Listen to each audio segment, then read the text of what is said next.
যে পশু পক্ষী বৃক্ষলতা চৰাচৰ যত কি মতে স্ৰজন্ত মেৰু মণ্ডৰ পৰ্বত।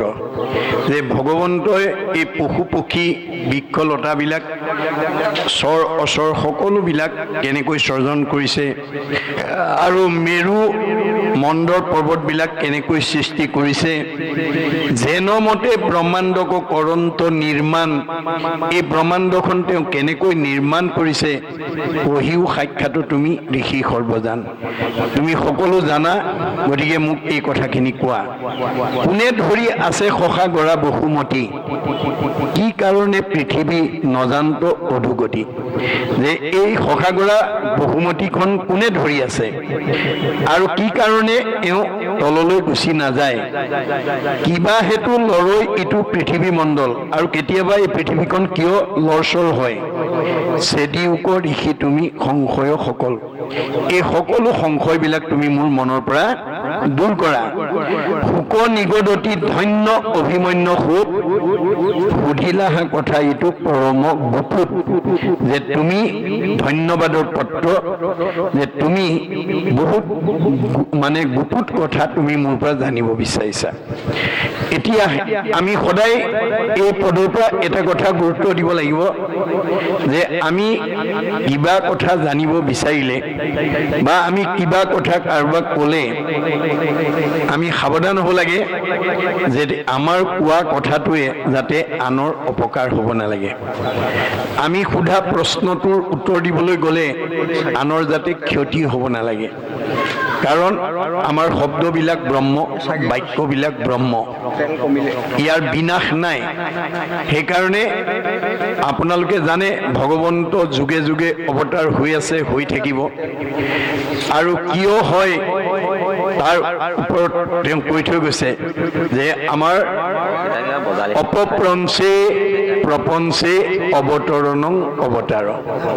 অপপ্ৰঞ্চৰ পৰা এই প্ৰপঞ্চ মানে মায়াময় সংসাৰলৈ নামি অহা অৱস্থাটোকে অৱতাৰবাদ বুলি কয়। যে এই অৱতাৰ তেওঁ প্ৰধানকৈ চাৰিটা ৰূপত লয়। পূৰ্ণ অৱতাৰ, অংশ অৱতাৰ, কলা অৱতাৰ, বিভূতি অৱতাৰ। যেতিয়া 100 ভাগৰ 100 মহিমাযুক্ত হৈ পৃথিৱীলৈ আহিব লগা হয় তাক কয় পূৰ্ণ অৱতাৰ। যেতিয়া 4 ভাগৰ 1 অংশ মহিমাযুক্ত হৈ আহে তাক কয় অংশ অৱতাৰ, আৰু যেতিয়া 16 ভাগৰ 1 অংশ মহিমাযুক্ত হৈ আহে তাক কয় কলা অৱতাৰ, আৰু যেতিয়া 100 ভাগৰ 1 অংশ মহিমাযুক্ত হৈ আহে তাক কয় বিভূতি অৱতাৰ। প্ৰধানকৈ এই 4টা ৰূপত তেওঁ অৱতৰিত হয়। আৰু লক্ষ্য কি, গীতাত কৈছে যদা যদা হি ধৰ্মস্য গ্লানি ভৱতি ভাৰত, অদ্ভুত স্থানম অধৰ্মস্য তদাত্মানম সৃজমহম, পৰিত্ৰাণায় সাধুনাম বিনাশায় চ দুষ্কৃতম, ধৰ্ম সংস্থাপনাৰ্থে সম্ভৱামি যুগে যুগে। যে মই যুগে যুগে অৱতাৰ হৈ আছো, হৈ থাকিম। দুষ্টক দমন, শান্তক পালন, দুষ্কৃতি বিনাশ, সংস্কৃতি প্ৰতিষ্ঠা, এই কাৰ্যক দেৱকাৰ্য বুলি কয়। এই দেৱকাৰ্য সাধন কৰাৰ পিছত ভগৱন্ত আৰু এই ধৰাধামত নাথাকে। দ্বাপৰ যুগত পূৰ্ণ অৱতাৰ হৈ যেতিয়া তেওঁ এই দেৱকাৰ্য সাধন কৰি যদুগণক বিনাশ কৰি যেতিয়া বৈকুণ্ঠত যাবৰ কাৰণে উদ্যত হৈছে, তেতিয়া উদ্ধৱে ইংগিততে বুজি পাইছে। কিয়নো তেওঁৰ লগত 5 বছৰ বয়সৰ পৰাই উদ্ধৱৰ নিবিড় সম্পৰ্ক। সেইকাৰণে তেওঁ ভগৱন্তক উদ্দেশ্যি কৈছে, হে প্ৰভু, তুমি মোৰ বৰদেউতাৰ ল'ৰা বসুদেৱৰ পুত্ৰ, আৰু মই তোমাৰ খুৰাৰ পুত্ৰ দেৱভাগৰ পুত্ৰ মই উদ্ধৱ। তোমাৰ আৰু মোৰ মাজত ককাই ভাইৰ সম্পৰ্ক, কিন্তু ভক্তিৰ দিশত তুমি মোৰ আৰাধ্য দেৱ। এতিয়া মই ইংগিততে বুজি পাইছো যে তুমি এই পৃথিৱী এৰি নিজ ধামলৈ গতি কৰিব ওলাইছা, কিন্তু অকলে গ'লে নহ'ব। তোমাৰ অবিহনে এই জগত মোৰ কাৰণে অন্ধকাৰময়, মই এক ক্ষণো তোমাক এৰি থাকিব নোৱাৰো। তেতিয়া কৃষ্ণই হাঁহি মাৰি কৈছে, সখা তুমি ঠিকেই কৈছা, কিন্তু তোমাক যদি মোৰ লগত লৈ গুচি যাওঁ, মই যি লক্ষ্য আৰু উদ্দেশ্য লৈ এই পৃথিৱীলৈ আহিছিলোঁ, সকলো লক্ষ্য আৰু উদ্দেশ্য ভ্ৰষ্ট হৈ যাব। কিয়নো তুমি আমি দুয়ো গৈলে মিলিব অনৰ্থ, লুপ্ত হৈব জ্ঞান ইটো ভকতিৰ পথ, যে ভক্তিৰ পথটো লুপ্ত হৈ যাব। ফলত কি হ'ব? অধৰ্মে পিৰিব লোক যাইবে অধোগতি, ভকতিক ৰাখি তুমি থাকিও সম্প্ৰতি। তুমি এতিয়া ভক্তিৰ পথটো প্ৰৱৰ্তন কৰি থাকিব লাগিব। মোৰ এই মহাবাক্য নচাৰিবা তুমি, শ্ৰৱণ কীৰ্তন প্ৰৱৰ্তায়া থাকা তুমি। তুমি এতিয়া এই শ্ৰৱণ কীৰ্তন ভক্তি ধৰ্মটো প্ৰচাৰ কৰি থাকা। আজি আমাৰ এই খঙীয়া ঔগুৰি গাঁৱৰ ৰাইজে উদ্যোক্তাসকলে এইটো উদ্ভৱৰ কাৰ্যসূচী কৰিছে। ইমান আত্মাক মাতি আনি আজি 3 দিন ধৰি ভগৱন্তৰ কথা শুনি জন্ম জন্মান্তৰ কাৰণে অক্ষয় পুণ্য অৰ্জন কৰাৰ সুবিধা কৰি দিছে। তদুপৰি মাইক্ৰফোন ব্যৱহাৰ কৰি পইচা কিছু বেছি খৰচ হৈছে, কিন্তু পুণ্যৰ মাত্ৰাও বেছি হৈ গৈছে। আমাৰ ভাগৱতত কৈছে, একজনে যদি নাম ওচৰৈ শুনে মানে পাপ সবাৰো হৰৈ। আজি মাইক্ৰফোনৰ জৰিয়তে ভাগৱতৰ প্ৰতিধ্বনি যিমান দূৰলৈকে গৈছে, মানুহটো দূৰৰ কথা, মূৰ ভক্ত য'ত থাকে উদাৰ চৰিত্ৰ, কীট পতংগ কুশিটো কৰে পবিত্ৰ। এই অঞ্চলৰ মানে প্ৰাণী জগতৰো জীৱ জন্তুও উপকাৰ হৈছে আৰু জগতৰ প্ৰদূষণ বায়ু সংশোধন হৈছে। যিটো কৰ্ম আঁচনিয়ে জগতৰ কল্যাণ সাধন কৰে, তেতিয়াহ'লে কৰোতাসকলৰ কি হ'ব? পৰোপকাৰায় পুণ্যম। আজি এই গাঁওখনৰ সমস্ত গাঁওবাসীৰ পুণ্য হ'ব। গতিকে আমি অনাগত দিনত এনেকুৱা ধৰ্ম কৰ্ম কৰিলে বা কোনো ঈশ্বৰৰ গুণলীলা ধৰ্মালোচনী সভা আদি পাতিলে, আমি নিজৰ গৃহত হওক, নামঘৰত হওক, সামাজিকভাৱে হওক, আমি মাইক্ৰফোন ব্যৱহাৰ কৰিব পাৰিলে ভাল হয়। কাৰণ আমাৰ ভগৱন্তৰ নাম যিমান আমি প্ৰচাৰ প্ৰসাৰ কৰিম, সিমানেই আমাৰ গাঁওখনলৈ মংগল নামি আহিব, পুণ্য নামি আহিব। গতিকে উদ্ধৱক ক'লে, তুমি এই কাৰ্যসূচী আৰু তোমাৰ জীৱনশৈলীৰ যিমানবিলাক প্ৰয়োজনীয় দিশ মই চব তোমাৰ কাৰণে দি থৈ আহিছোঁ। তোমাৰ কাৰণে পুণ্যভূমি প্ৰতিষ্ঠা কৰি থৈ আহিছোঁ, তোমাৰ কাৰণে সত্ৰ প্ৰতিষ্ঠা কৰি থৈ আহিছোঁ, তোমাৰ কাৰণে বৈকুণ্ঠ প্ৰতিষ্ঠা কৰি থৈ আহিছোঁ, আৰু প্ৰয়াণৰ পিছত মই তোমাৰ মাজতে থাকিম। নিশ্চয় কৰি কহোঁ শুনা সাৱধানে, তুমি ভকত যি স্থানে থাকে সেই পুণ্য ভূমি। আজি এখন পুণ্যভূমি ভকতৰ অৱস্থান, আৰু ভকতে য'ত ঈশ্বৰৰ গুণনাম শ্ৰৱণ কীৰ্তন কৰিব, শ্ৰৱণ কীৰ্তন মোৰ কৰে যত্ৰ যত্ৰ, দ্বিতীয় বৈকুণ্ঠ সেইটো তাকে বোলে সত্ৰ। এইখন দ্বিতীয় বৈকুণ্ঠ, এইখনেই হৈছে সত্ৰ। নাৰদক কৈছে, নহং তিষ্ঠামি বৈকুণ্ঠে, যোগীনাং হৃদয়ে ন চ, মদ ভক্তা যত্ৰ গায়ন্তী তত্ৰ তিষ্ঠামি নাৰদ। হে নাৰদ, মোক বৈকুণ্ঠত বিচাৰি নাপাবা, মই যোগীৰ হৃদয়ত নাথাকোঁ, মোৰ ভকতে য'ত মোৰ গুণ নাম লয় মই তাতেই থাকোঁ। এইটো কেৱল হিন্দু দৰ্শনেই নহয়, বাইবেলতো কৈছে, হুৱেৰ টু অৰ মোৰ এছেম্বল, যি ঠাইত 2জন বা তাতকৈ অধিক মানুহ গোট খায়, ইন মাই নেম, মোৰ নাম লয়, আই এম দেয়াৰ, মই তাতেই থাকোঁ। আজি ভগৱান ইয়াত বিদ্যমান হৈ আছে, আৰু উদ্ধৱক কৈছে, প্ৰয়াণৰ পিছত মই তোমাৰ মাজত থাকিম। ক'ত থাকিম? তিৰুদ্ধায় প্ৰবিষ্টু অয়ম শ্ৰীমৎ ভাগৱত নৰ্বম তে নয় বাংময় মূৰ্তি প্ৰত্যক্ষ বৰ্ততে হৰৈ, শ্ৰৱণাত সেৱনাত দৰ্শনাত পাঠাত পাপনাশিনী। মই প্ৰয়াণৰ পিছত শব্দ ব্ৰহ্ম বাক্য ব্ৰহ্মৰূপে ভাগৱতত থাকিম। সেই ভাগৱত যদি সেৱা কৰিব পাৰা, সেই ভাগৱত যদি দৰ্শন কৰিব পাৰা, সেই ভাগৱত যদি শুনিব পাৰা, আৰু সেই ভাগত যদি পঢ়িব পাৰা তোমাৰ সব পাপ মই নাইকিয়া কৰি দিম। মই ধৰি পাৰিম বাৰু। কি পাপ নাইকিয়া কৰিব? পাপ আমি দেখুৱাই দিয়া বস্তু নহয়, আমাৰ মনৰ কিছুমান বেয়া গুণৰ সমষ্টি। দাৰ্শনিক পণ্ডিতৰ অভিমত কুবুদ্ধি, অসৎ চিন্তা, অসৎ ভাৱনা, অসৎ পৰিকল্পনা, কুসংস্কাৰ, অন্ধবিশ্বাস, মনৰ সংকীৰ্ণতা, কুপৰম্পৰা, এই বেয়া ভাৱবিলাক যাৰ মনত থাকিব তাৰ চিন্তা কৰ্মবিলাক বেয়া হ'ব। গতিকে এই পাপ ভাৱবিলাক আমি ভাগৱত শুনাৰ লগে লগে ই নাইকিয়া হৈ যাব। ভিদ্যতে হৃদয় গ্ৰন্থি, ছিদ্যতে সৰ্বসংশয়, এই সকলোবিলাক নাইকিয়া হৈ যাব। সেইকাৰণে আমি ভাগৱত শুনিবৰ কাৰণে, পঢ়িবৰ কাৰণে আমি সদায় চেষ্টা কৰিব লাগিব, যত্ন কৰিব লাগিব। গতিকে সমস্ত বেদ বেদান্তৰ সাৰ হৈছে ভাগৱত। গতিকে ভাগৱততে জীৱনশৈলীৰ সকলো দিশ অন্তৰ্নিহিত হৈ আছে। এইবিলাক মাত্ৰ একোটা একোটা কাহিনী, উপকাহিনীৰ মাজেদি আমাক দেখুৱাই আছে। পৰীক্ষিতে শুকক কৰা প্ৰশ্নৰ জৰিয়তে আমাক দেখুৱাইছে যে আমি কিবা এটা মানুহক প্ৰশ্ন কৰোঁতে বা এটা কিবা কওঁতে আমি সাৱধান হ'ব লাগিব, যাতে মোৰ প্ৰশ্নটো শুনিলে যাতে আনৰ উপকাৰ হয়, মই কৰা প্ৰশ্নটোৱে যাতে আনৰ উপকাৰ কৰিব পাৰে, মই কোৱা কথাটোৱে যাতে আনৰ উপকাৰ কৰিব লাগে।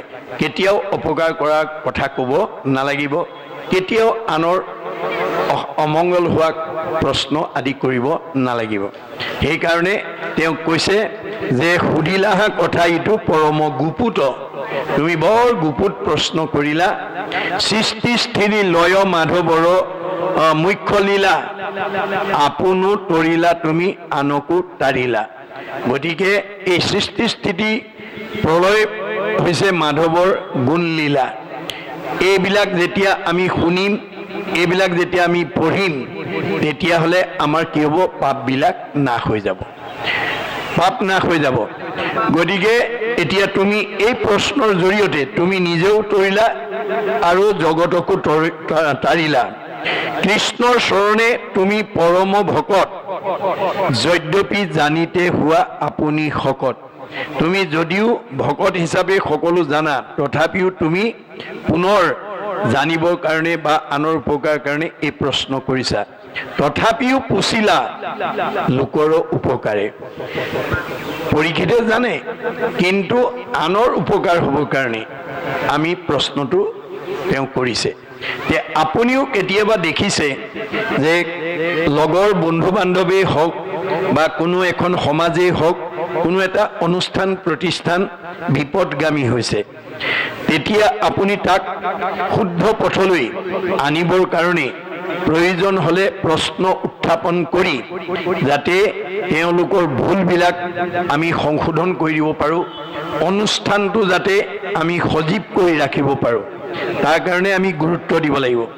আমি কেতিয়াও ভাঙোনমুখী চিন্তা কৰিব নালাগিব। আমি সদায় কনষ্ট্ৰাকটিভ, গঠনমুখী চিন্তাত আমাক ভগৱানে দিয়া প্ৰতিভাবিলাক আমি প্ৰয়োগ কৰিব লাগিব। গতিকে আমাক ভগৱন্তই সকলোকে দমগুণ দিছে। কোনোবাই প্ৰয়োগ কৰি ভগৱানৰ পৰা সুখ আৰু শান্তিত আছে, আৰু কোনোবাই প্ৰয়োগ কৰিব নাজানি দুখ বেদনাত ভুগিছে। তাৰ কাৰণে ভগৱন্ত দায়ী নহয়। উদ্ধৱক কৈছে, মই দমগুণ চবকে দি থৈ আহিছোঁ।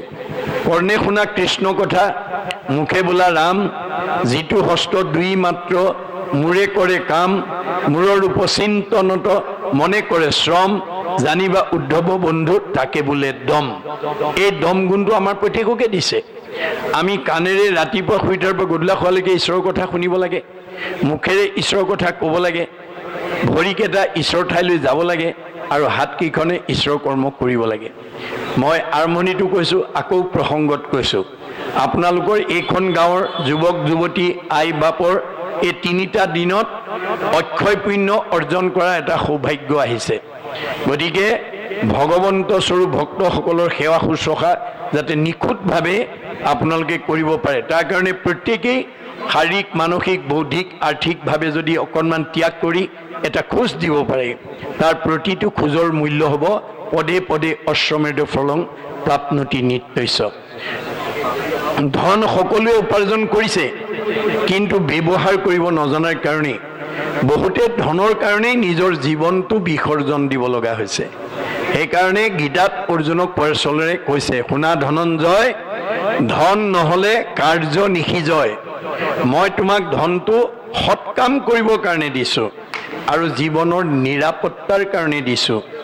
মই দিয়া ধন থাকি যদি তুমি উগ্ৰপন্থীৰ বলি হ'ব লগা হয়, চোৰ ডকাইতে যদি তোমাক ঘৰৰ ভিতৰতে মাৰি থৈ যাব লগা হয়, ধনৰ কাৰণে যদি তুমি বিপদগ্ৰস্ত হ'ব লগা হয়, তেতিয়াহ'লে ধন উপাৰ্জনৰ সাৰ্থকতা ক'ত?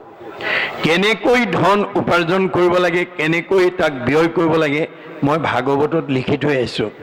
ন্যায় উপাৰ্জিত বিত্ত শুদ্ধ আতিশয়, সেই বিত্তে ভগৱন্তক পুজিবে লাগয়। আমি সৎভাৱে উপাৰ্জন কৰা ধনেৰে আমি ঈশ্বৰ কামত ব্যৱহাৰ কৰিব লাগে। অসৎ ধন আনি আপুনি ঈশ্বৰ সেৱাত লগালে ঈশ্বৰে গ্ৰহণ নকৰে।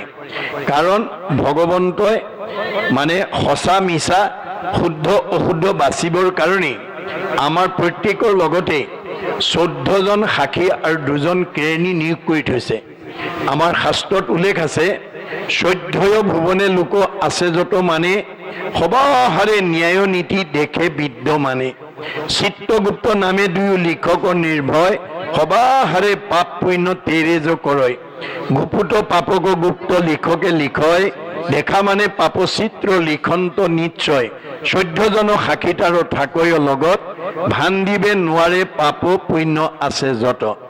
আপুনি ৰাতিপুৱা শুই উঠাৰ পৰা গধূলা খোৱালৈকে, জন্মৰ পৰা মৃত্যুলৈকে কিমান আনৰ উপকাৰ আৰু ভাল কাম কৰি পুণ্য অৰ্জন কৰিলে আৰু কিমান আনক হিংসা অন্যায় কৰি পাপ অৰ্জন কৰিলে, চিত্ৰগুপ্ত নামৰ কেৰাণী 2জনে লিখি যাব।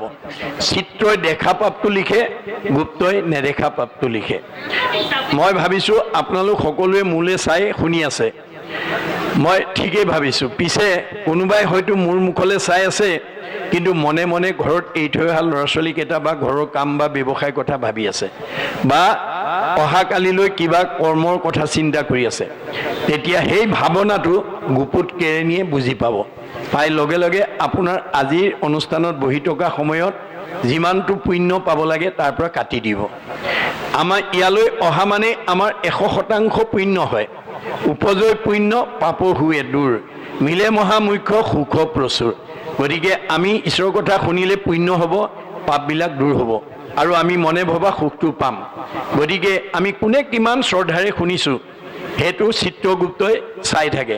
অৰ্জুনক কৈছে, জীৱনৰ যিটো দিনত যিটো মুহূৰ্তত সাধুৰ সংগত বহি মোৰ নিৰ্মল গুণৰ কথা শ্ৰদ্ধাৰে শুনিবা, সেইদিনা তুমি দুগুণ পাপৰ পৰা নিজক মুক্ত কৰিব পাৰিবা।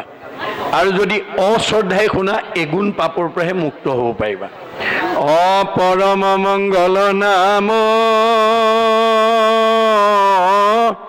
যিপুনু শ্ৰদ্ধাই শুনৈ, হৰৈ পাপ তাহাৰ দুগুণ, অনিচ্ছাত এক গুণ, শ্ৰদ্ধাত দুগুণ নাম, এই মতে বুজিবা অৰ্জুন। যে আমি যিমান শ্ৰদ্ধাৰে শুনিম আমি দুগুণ পাপ নাইকিয়া কৰিব পাৰিম। যদি অন্য মনস্ক হৈ শুনো, তেতিয়াহ'লে এগুণ পাপৰ পৰাহে আমি মুক্ত হ'ব পাৰিম। বাস্তৱত যদি আপোনালোকে চাই, ইতিমধ্যে 10ম শ্ৰেণী মেট্ৰিক পৰীক্ষা হৈ গৈছে, হাই ছেকেণ্ডেৰী পৰীক্ষা হৈ গৈছে। একেখন স্কুলৰে 10ম মানৰ ছাত্ৰ, একেকেইজন মাষ্টৰে পঢ়োৱা একেখন প্ৰশ্নৰে উত্তৰ লিখি ফলাফল বেলেগ বেলেগ। স্কুল একেখনেই, শ্ৰেণী একেটাই, পঢ়োৱা মাষ্টৰ একেকেইজনেই, প্ৰশ্ন কাকত একেখনেই, কিন্তু ফলাফল বেলেগ বেলেগ। কিছুমান ছাত্ৰই সেইখন প্ৰশ্ন লিখি ষ্টেণ্ড মাৰ্ক পায়, কিছুমানে ডিষ্টিংশ্যন মাৰ্ক পায়, কিছুমানে ষ্টাৰ পায়, কিছুমানে লেটাৰ, কোনোবাই ফাৰ্ষ্ট ডিভিজন, কোনোবাই ছেকেণ্ড ডিভিজন, কোনোবাই থাৰ্ড ডিভিজন, কোনোবাই ফেইল কৰে। ৰহস্য ক'ত? এই ৰহস্য ভেদ কৰিবৰ কাৰণে আমাৰ ছাত্ৰ ছাত্ৰী সকলো ভাগৱত শুনিবলৈ আহিব লাগে।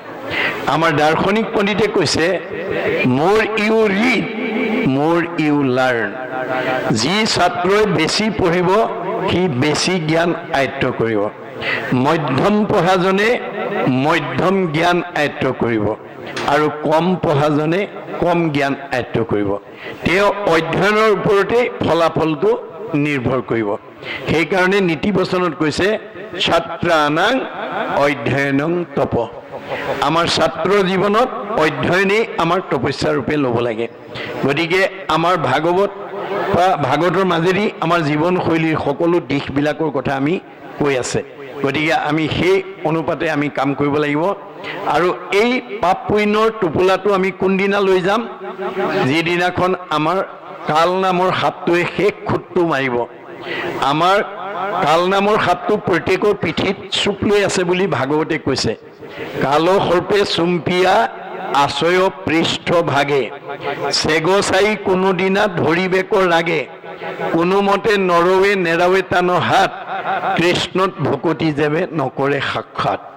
আজিৰ দৰে যদি আমি কৃষ্ণ কথা নুশুনো, নকওঁ, নাগাওঁ, তে আমি কোনেও কাল নামৰ সাপটোৰ পৰা নিজক উদ্ধাৰ কৰিব নোৱাৰিম। গতিকে আমাৰ এই ভগৱন্তৰ কথা আমি শুনিব লাগিব। আৰু সেইদিনা আমি যিমান পকা ঘৰ বনালোঁ, গাড়ী মটৰ কিনিলোঁ, মাটি সম্পত্তি ল'লোঁ, চববিলাক ইয়াত এৰি থৈ যাব লাগিব। পুত্ৰ ভাৰ্যা ঐশ্বৰ্য থাকিব ঐতে পৰি, পাপ পুণ্য দুই যাব লগত সত্তৰি। কিন্তু পাপ আৰু পুণ্য আমাৰ লগত যাব। আমি যিমান ধন টকা পইচা সম্পত্তি ঘটিলোঁ চব এৰি থৈ যাম, কিন্তু পাপ পুণ্য দুটা লৈ যাব লাগিব। মনত ৰাখিব দেই, অসীম কৰ্মবিন্ধৰ ভিতৰত পাপ পুণ্য হ'ল আটাইতকৈ মুখ্যতম কৰ্মবন্ধ। এই দুটা আমাৰ যাওঁতেও লৈ যাওঁ আৰু আহোঁতেও লৈ আহোঁ। যাওঁতে তলফালে লাগি যায়, আহোঁতে ওপৰ ফালে লাগি আহে।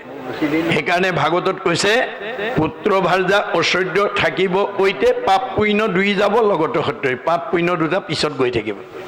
আৰু আপোনাৰ গোটেই জন্মৰ পৰা মৃত্যুলৈকে যিবোৰ কাম কৰিলোঁ তাৰ প্ৰতিবেদনৰ ফাইলটো চিত্ৰগুপ্ত কেৰেণীয়ে নি যমৰজাৰ টেবুলত জমা দিব।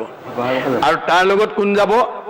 আমাৰ এই 24 তত্ত্বৰ দৃশ্যমান দেহটো ইয়াতে পৰি থাকিব, মাটিত পৰি থাকিব। কাষ্ঠ যেন থাকিবেক মাটিটো পৰিয়া। আমাৰ নামধাৰী দেহটো কাঠপৰা দি পৰি থাকিব।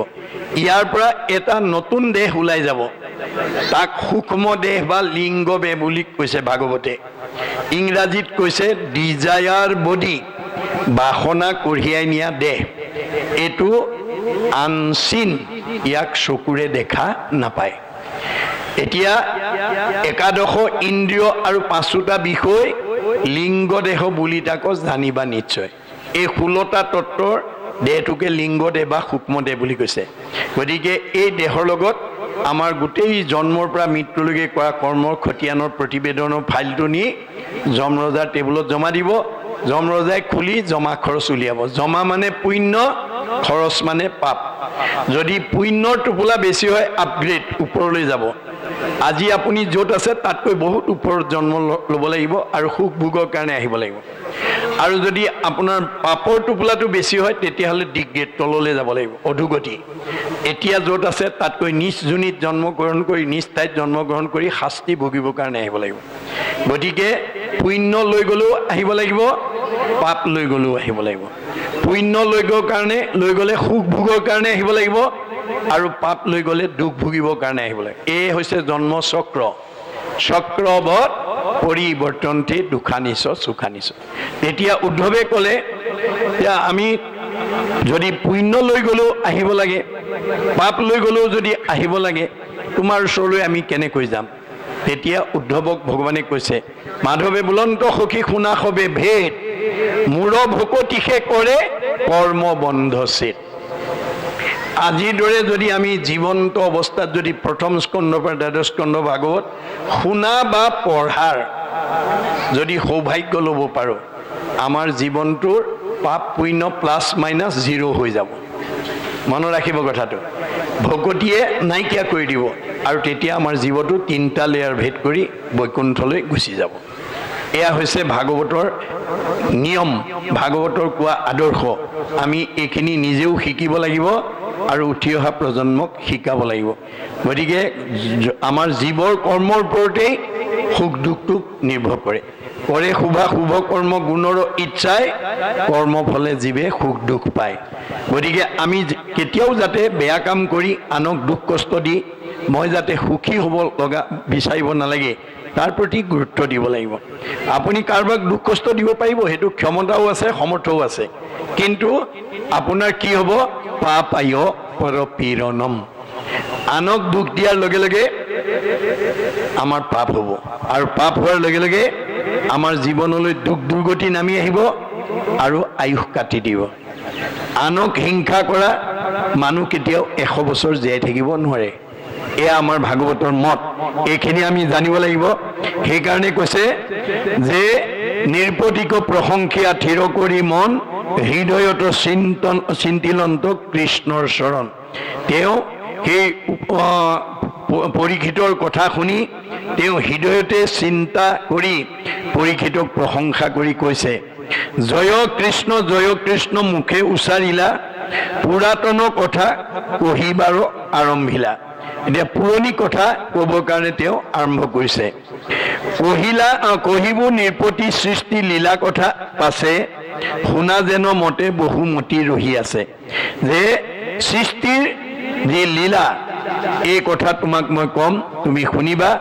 কেনেকৈ পৃথিৱীখন ৰৈ আছে, ওপৰলৈ বা তললৈ বহি যোৱা নাই কিয়, এই বিষয়ে মই তোমাক ক'ম, শুনা।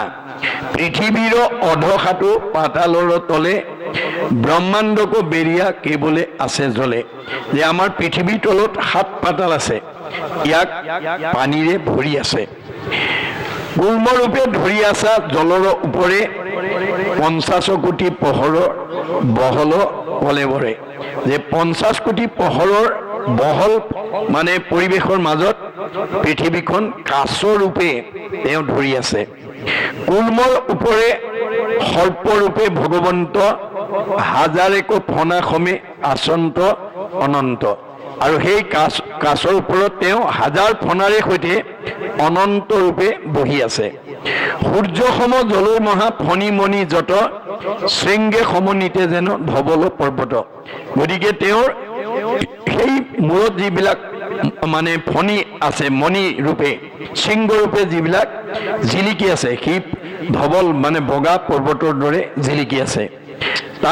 তানে 8 ফণা 8 দিশে গৈল বৈ। তাৰ 8টা ফণা 8 ফালে 8 দিশত আছে। 8 দিগ গজ ওপৰে তাৰ ৰৈ, আৰু 8টা হাতী তাৰ ওপৰত আছে। 12,000 পোহৰৰ পথলৈ, 12,000 পোহৰ পথ তেওঁ আগুৰি আছে। দেৱাসুৰ নাগগণে পূজন্ত সদায়। দেৱতা আৰু নাগবিলাকে সেই তেওঁক সদায় পূজা কৰি আছে। বলৰ দৰ্পত আতি মহালীলা হৰি, 8 পৰ্বত পিঠিত আচৈ ধৰি। গতিকে বলৰ দৰ্পত মহালীলা কৰি ভগৱন্তই এই কুৰ্মৰ ৰূপত পৃথিৱীখন ধৰি আছে। পৰ্বতৰ ওপৰত শশাগৰা মহি, যেন চাংগ ধান আলাগতে আছে ৰহি। যে পৰ্বতৰ ওপৰত শশাগৰা মহি পৃথিৱী আছে, আৰু চাঙৰ ওপৰত যেনেকৈ ধান আলাগতে থাকে তেনেকৈ তেওঁ ধৰি আছে। যি দিশৰ দিগগজ লৰাৱে নিজক কাই, সি দিশৰ পৰা জানা ভূমিকম্প হয়। এই 8টা দিশত যি হাতীয়ে গজৰ যি ধৰি আছে, তেওঁলোকে যদি নিজৰ অংগ কেতিয়াবা লৰাই দিয়ে, তেতিয়া গোটেই পৃথিৱীখন কঁপি উঠে বা ভূমিকম্প হয়। এইখিনিকে আমাক সৃষ্টিৰ পাতনিৰ সম্পৰ্কত ক'লে। ইয়াৰ পৰৱৰ্তী পদে আমাক কি ক'ব, আমি আকৌ পুনৰ পদবন্ধে আলোচনা কৰিম। বাহক।